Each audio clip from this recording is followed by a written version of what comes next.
ये फिल्म एक सच्ची कहानी पर बनाई गई है। शुरू में ये बताया जाता है कि जून 1940 में जर्मन ने फ्रांस पर कब्जा किया। बेसिकली इस फिल्म की कहानी एक किरदार एवन रेहॉन से स्टार्ट होती है, जो कि गाड़ी में जा रहा होता है और पीछे आने वाली कैनन के सोल्जर इस आदमी को इन्वेस्टिगेशन के लिए ले जाते हैं। वो लोग समझते हैं कि ये वॉर सेलर है, उसे जाने दिया जाता है। गाड़ी लेकर वो ऐसी जगह जाता है जहाँ बहुत से एयरप्लेन्स खड़े होते हैं और वहाँ एक रूम में एंटर हो जाता है। वहाँ एक आने वाला ऑफिसर बताता है कि जंग खत्म हो गई है और इंग्लैंड में मरने से बेहतर है तुम फ्रांस में रहो। ये कहकर वो चला जाता है। वहाँ पास खड़े कुछ जर्मन के ऑफिसर पायलट ऑफिसर्स बात कर रहे होते हैं। जैसा कि वो कहते हैं कि प्लान्स हमारे पहले से ही तैयार हैं। पहली बात, हम रॉयल एयरफोर्स को तबाह कर देंगे। फिर पास खड़े एक एयरप्लेन में एवन जाकर बैठ जाता है और उसको ले जाता है। पायलट ऑफिसर उसको रोकने के लिए भागते हैं, लेकिन एवन चला जाता है। नेक्स्ट सीन में पायलट ऑफिसर ऑफिस की जगह दिखाई जाती है जहाँ एयर अटैक्स हो रहे होते हैं।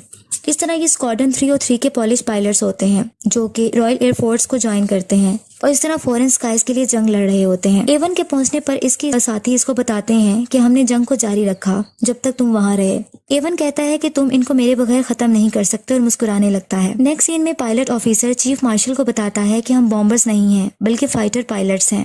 हमने बहुत से जर्मन को पोलैंड में शॉट डाउन किया है और ये स्किल आपकी रॉयल एयरफोर्स का तजर्बा है। इस पर मार्शल इसको थोड़ी इंस्ट्रक्शन करता है, जिस पर वो यस सर कहकर चला जाता है। इसी तरह नेक्स्ट सीन में दिखाया जाता है कि एक राफ्ट टीम का पायलट एयरक्राफ्ट में बैठा होता है और एक लेडी की पिक को देख रहा होता है और फिर फ्लाइट लेता है। अपने फ्लाइट के साथ वो मुसलसल इंस्ट्रक्शनल पॉइंट ऑफ व्यू से कांटेक्ट में रहता है। एयरक्राफ्ट से मुसलसल फायरिंग की जाती है और वो अपने ऑपोजिट एयरक्राफ्ट को बहादुरी से गिरा देता है। अब एक ऑफिस दिखाया जाता है जहाँ 2 ऑफिसर्स बैठे होते हैं, जिनमें से एक का नाम मिलो होता है। जब वो बाहर आते हैं तो वो देखते हैं कि इवन अपनी राफ्ट टीम को लेकर वहां पहुंच चुका होता है। थोड़ी देर में ट्रेनर वहां जाकर उनको पे अटेंशन कहता है और बहादुर पॉलिश पायलट्स भी कहता है और कहता है कि तुम्हें राफ्ट में वेलकम कहा जाता है। अब ये मेरी ड्यूटी है कि मैं तुम सबको टीच करूं। उसके बाद पॉलिश पायलट्स को लैंग्वेज पढ़ाई जाती है, जो कि इनको लैंग्वेज बैरियर्स होते हैं और इसके बाद इनकी कुछ चेकअप भी किए जाते हैं, जो कि आई साइट टेस्ट किए जाते हैं। थोड़ी देर में इन सबको एयरक्राफ्ट की तरफ ले जाते हैं और एवन बताता है कि एयरक्राफ्ट को जमीन से उतारने से पहले इसके व्हील्स को खोल देना। फिर एवन मार्शल बताता है कि एक चीज जो हम जानते हैं वो ये है कि उड़ना कैसे है। मिलो गिब्सन जो कि कमांडिंग ऑफिसर होता है वो मुसलसल इनसे बात कर रहा होता है। फिर पॉलिश पायलट्स उसको कहते हैं कि ये वो लोग हैं, यानी जर्मन वो लोग हैं जो हमारे लोगों को मार रहे हैं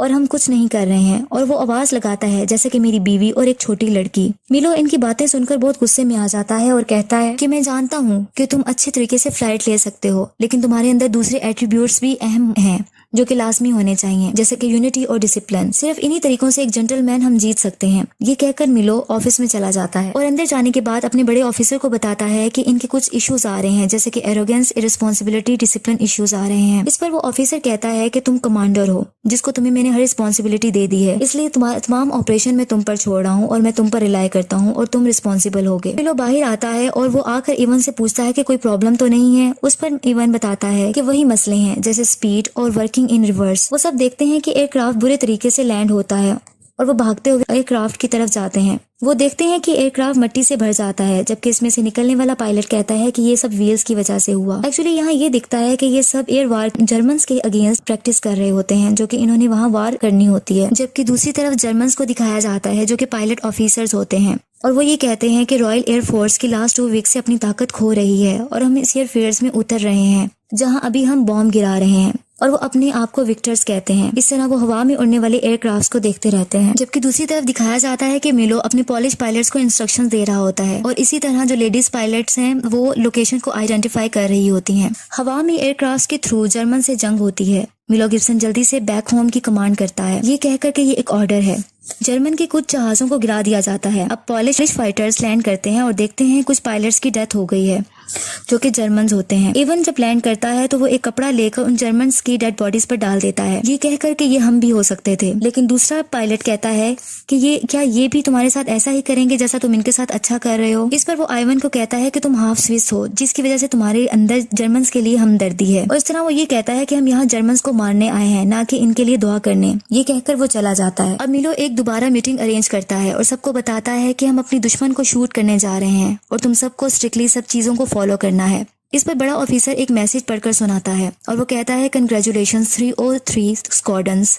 फिर इनको कहता है कि तुम्हें कल से मुकम्मल तौर पर ऑपरेशन के लिए तैयार रहना है। इवन कहता है कि हम कल से ऑपरेशन पर होंगे। इस पर सब खुशी से एक दूसरे को गले मिलते हैं। अब ट्रेनिंग के लिए सब चले जाते हैं और तमाम अपना यूनिफॉर्म भी पहन लेते हैं। नेक्स्ट डे ऑपरेशन स्टार्ट हो जाता है और लेडी पायलट्स अपनी ऑफिसर अपनी ड्यूटी संभाल रही होती हैं। फाइटर पायलट्स की एयरफील्ड पर दूसरी फोर्स की तरफ से बम्बार्डमेंट स्टार्ट हो जाती है, लेकिन सब कामयाबी से फाइट करते हैं और दोबारा एयर अटैक्स शुरू हो जाते हैं। फिर दिखाया जाता है रॉयल एयरफोर्स टीम आपस में कांटेक्ट में रहती है। इस लड़ाई में रॉयल एयरफोर्स का पायलट एक उड़ते हुए एयरक्राफ्ट को जो कि जर्मन का होता है उसको मार गिराता है, जबकि दूसरी तरफ मिलो को इवन कहता है कि तुम जानते हो कि मैं बेस्ट हूँ। अभी वो ये बता रहा होता है कि इवन का दोस्त आ जाता है, जिसे लेकर वो रॉयल एयरफोर्स टीम की तरफ ले जाता है और कहता है कि देखो कौन आया है। सब उसे खुशी से गले मिलते हैं और इस तरह इवन बाहर आता है तो इसे एयरक्राफ्ट के मुतालिक एक आदमी के थ्रू बताया जाता है। वो आदमी से बताता है कि एरोप्लेन में गन कैमरास को इंस्टॉल कर दिया गया है और ये आपका ही आइडिया था। ये वाली गन्स 150 यार्ड से रिहार्मोनाइज्ड कर दी गई हैं, तकरीबन 137 मीटर्स पर। लेकिन इसका ये मतलब है कि आपको रियर क्लोज रहना पड़ेगा एक फासले पर और फिर इसको हिट करना होगा। ये इतना ही सही होगा जितना कि एक कैनन होती है बरतानिया के लड़कों के मुताबिक। रॉयल एयरफोर्स टीम की अगली सुबह ग्रुप फोटो ली जाती है कि अचानक से सायरन बजने लग जाता है और अनाउंसमेंट होती है कि टीम अपनी एयरक्राफ्ट की तरफ जल्दी से भागें। ऑपरेशन शुरू होने का वक्त आ गया है और सब फ्लाइट लेते हैं और एयरक्राफ्ट के थ्रू फायरिंग शुरू हो जाती है, जबकि लेडी पायलट्स दोबारा अपनी पोजीशन एरियाज को लोकेशन को आइडेंटिफाई करने के लिए बैठ जाती हैं। कुछ जहाजों को तबाह कर दिया जाता है। फिर एक साइन जाहिर होता है रिफ्यूलिंग और लैंडेड। जहाजों को रिफ्यूल किया जाता है और फिर से फ्लाइट होती है। रॉयल एयरफोर्स टीम के एक टीम मेंबर के एयरक्राफ्ट से बम्बार्डमेंट और फायरिंग होना बंद हो जाती है। इस पर ऑपोजिशन जर्मन्स की टीम से फायरिंग होती है और वो जख्मी हो जाता है और इसका खून बहने लगता है। इसका एरोप्लेन भी क्रैश हो जाता है और वो पानी में जा गिरता है, जहाँ इसको एक छोटी सी विक्टिम बच्ची इमेजिन होती है जो कि हंस रही होती है। आखिरकार वो पानी में डूब जाता है। रॉयल एयरफोर्स टीम अब खामोश उदास होती है क्योंकि इनका साथी मर चुका होता है। मिलो एक किताब रूडिमेंट्री पॉलिश पढ़ रहा होता है। अब दोबारा से एयर वॉर को दिखाया जाता है। एयरफोर्स टीम हवा में एक सुकून से फ्लाइट में होते हैं कि अचानक एक प्लेन पर अटैक हो जाता है और सब बहुत अलर्ट हो जाते हैं। एवन के एयरक्राफ्ट पर आग लग जाती है, लेकिन वो सक्सेसफुली एयर बैलून की हेल्प से नीचे उतर आता है, जबकि दूसरा टीम मेंबर उसके जिस्म पर आग लग जाती है और वो जख्मी हो जाता है। नेक्स्ट सीन में पायलट पॉलिश फाइटर्स की पार्टी दिखाई जाती है, जहां चीफ मार्शल सबसे एड्रेस करता है और कहता है कि मैं इस इवनिंग के होस्टेस से आपको इंट्रोड्यूस करवाना चाहता हूँ। वो एक लेडी को बुलाता है जो कि आकर सबसे बात करती है और वो ये कहती है कि इवनिंग पायलट्स ब्रेव सोल्जर्स के लिए है, जो कि पायलट ऑफिसर्स के लिए है जिन्होंने इंग्लैंड के स्काइज में हमारे लिए लड़ाई लड़ी। उसके बाद एवन गुस्से में आ जाता है और बोलता है कि तुम हमारे ही शहरों में बॉम्ब गिरा रहे हो और शूट कर रहे हो और हमारा ही शिकार कर रहे हो। हम यहाँ शैंपियन पी रहे हैं और अपने शहरों पर बॉम्ब गिरा रहे हैं। दे आर बुचरिंग अस, और हमें शूट किया जा रहा है और फांसी दिए जा रहे हैं। इसके बाद वो ऐसी बातें करता रहता है जबकि मिलो आके इसको चुप करवाता है। अब मिलो कुछ देर में इस रूम में आता है जहाँ जख्मी पायलट्स होते हैं। इनमें से एक का चेहरा भी जला हुआ होता है। वो इसे कहता है कि रिमार्केबल मैन हमेशा ग्रो करता है, तुम्हें इस पर फख्र करना चाहिए। जबकि दूसरी तरफ एक और पॉलिश पायलट को दिखाया जाता है जो कि कैंडल सिलाई बैठा होता है और वो बहुत ही सैड होते हैं क्योंकि उनके साथी मर गए होते हैं। इवन उसको आकर कहता है कि तुम यहाँ क्या कर रहे हो?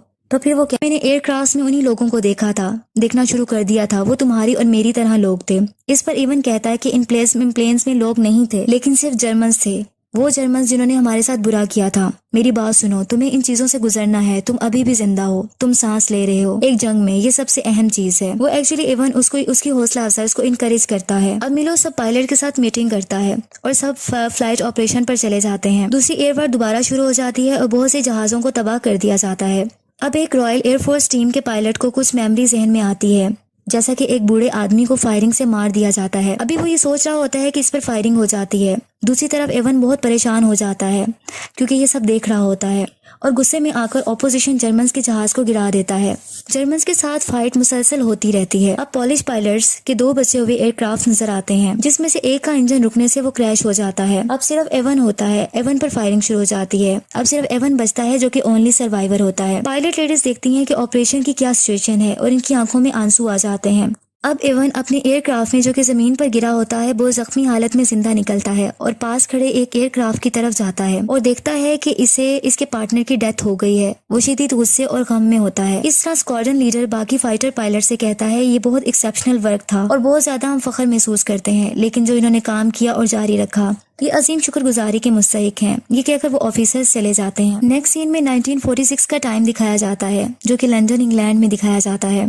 इवन जहाज उड़ते हुए जहाज़ों को देख रहा होता है और ये भी दिखाया जाता है कि वो शायद 3 दिन में मुल्क छोड़कर शायद अमेरिका चला जाएगा। आखिर में ये बताया जाता है कि स्क्वाड्रन 303 बरतानिया में सबसे ज्यादा स्कोर्स करने वाले फाइटर थे और 145 पॉलिश पायलट्स जिन्होंने बरतानिया की जंग में हिस्सा लिया, इन्होंने 203 तैयारों को गिरा दिया और रॉयल एयरफोर्स को स्ट्रेंथ को कॉन्स्टिट्यूट किया।